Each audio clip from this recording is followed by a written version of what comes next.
Altium Develop.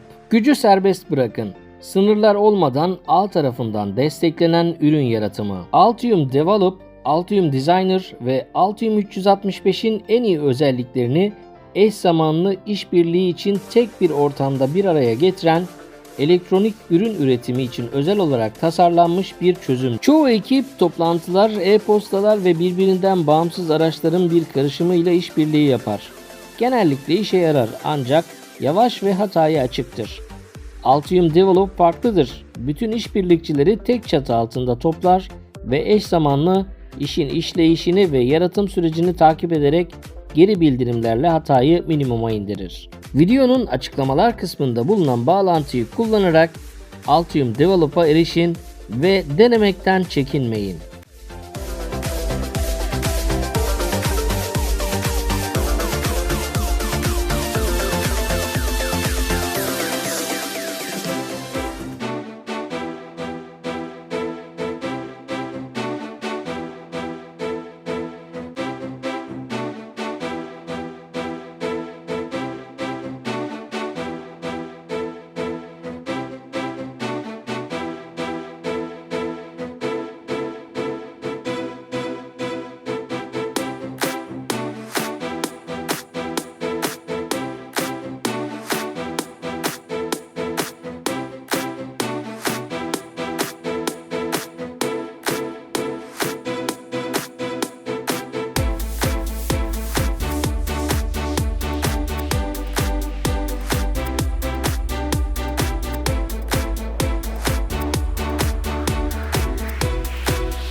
hızlı feribotlarının seferlerden çekileceğini duyurdu. Hong Kong Özel İdari Bölgesi 7.